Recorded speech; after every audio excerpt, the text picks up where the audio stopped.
غیر ضروری باتوں کی وجہ سے انسان اس مقام تک جا پہنچتا ہے۔ انسان کی جلد باز فطرت اسے ان گہرے پیغامات کو سمجھنے نہیں دیتی کہ بادشاہ سلامت میں نے ایک باتیں کرتی ہوئی کھوپڑی دیکھی ہے۔ فطرت کے مظاہر انسان کو بعض اوقات ایک خفیہ پیغام دیتے ہیں۔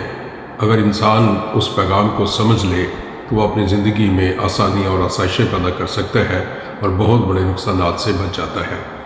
مگر انسان کی جلد باز فطرت اسے ان گہرے پیغامات کو سمجھنے نہیں دیتی اور وہ جلد بازی میں ان کی ظاہری صورتحال سے اپنے آپ کو مطمئن کرنے کی کوشش کرتا ہے۔ ایک لوک داستان میں اسی طرح کا ایک قصہ بیان کیا جاتا ہے کہ جس میں ایک شکاری ہے جس کا نام کاغوا تھا۔ کاغوا بہت بہادر انسان تھا کیونکہ وہ جنگل میں شیروں کا شکار کرتا تھا۔ ایک دفعہ وہ جنگل میں جا رہا تھا کہ اس نے ایک انسانی کھوپڑی کو دیکھا اور کاغوا اس کھوپڑی سے کہتا ہے کہ تم یہاں کیسے آئی؟ کھوپڑی اپنا منہ کھولتی ہے اور اسے جواب دیتی ہے کہ باتیں کرنے کی وجہ سے میں یہاں تک پہنچی۔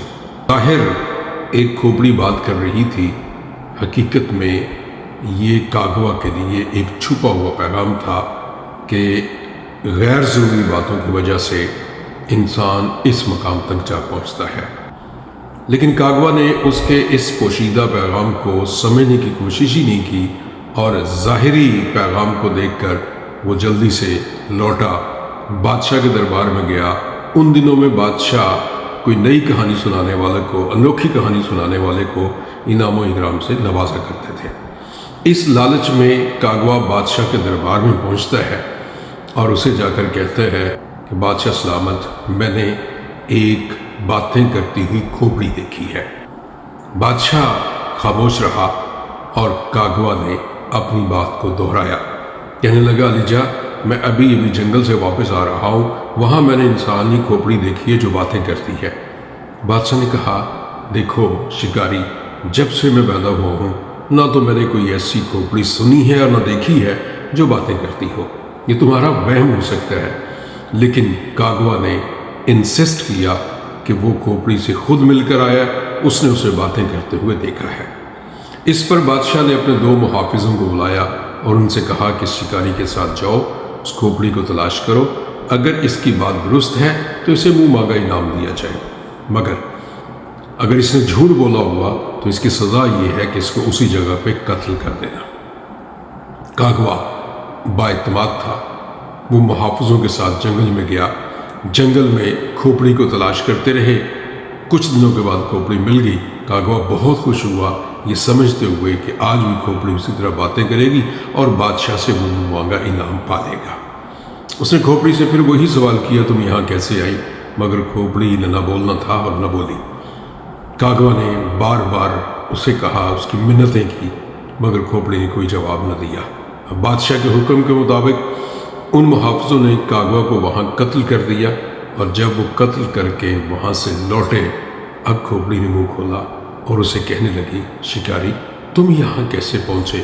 تو اس مردہ انسان نے جواب دیا باتیں مجھے یہاں لے آئی۔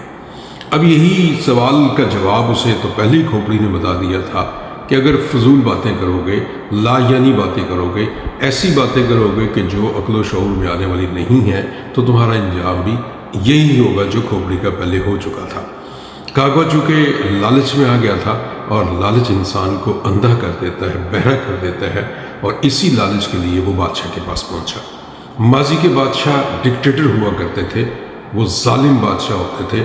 اگر خوش ہوتے تو خزانوں کے منہ کھول دیتے تھے، اور اگر ذرا سے ان کی طبیعت کے ناگوار گزرتا تو وہ سزا اتنی بڑی دے دیتے تھے، جیسے کہ فرض کر لیجئے کہ اس شکاری نے بادشاہ کے سامنے جھوٹ بھی بولا ہوگا، لیکن جھوٹ کی سزا موت تو نہیں ہے، اس نے اسے موت کے گھاٹ اتار دیا، تو یہ تھوڑی سی اس کی غلطی، شکاری کی غلطی اسے موت کے منہ تک لے گئی۔